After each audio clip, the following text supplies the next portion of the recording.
We have even more breaking news. Yet another trade in the NHL. The Ottawa Senators have traded Evgeni Dadonov to the Vegas Golden Knights. We'll discuss this deal coming up next.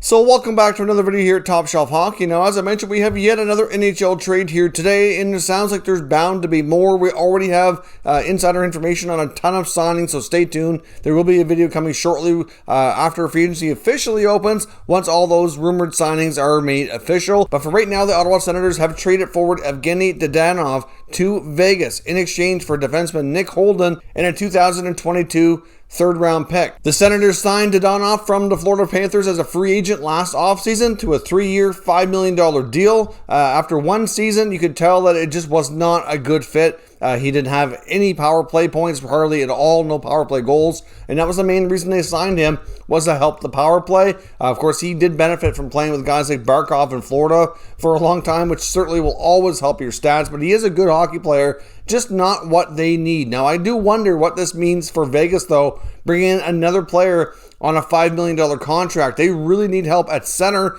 Dadonov is not that. He's a winger. Does that lead us to think that they're going to be making another deal, moving one of their other wingers out? I have to think that something else has to give here for Vegas from a financial standpoint and from a positional standpoint as well. So we'll have to stay tuned for that.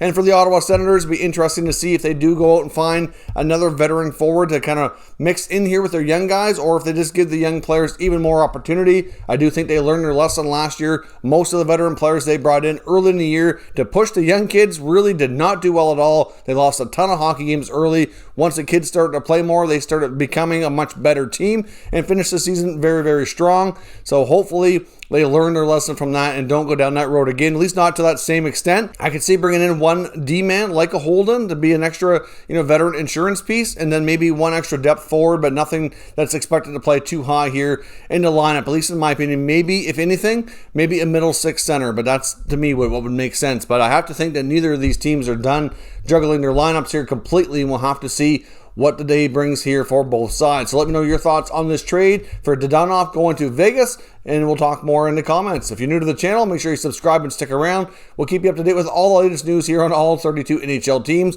There's bound to be tons of content today, so you don't want to miss anything. Thanks for watching, and I'll catch you next time.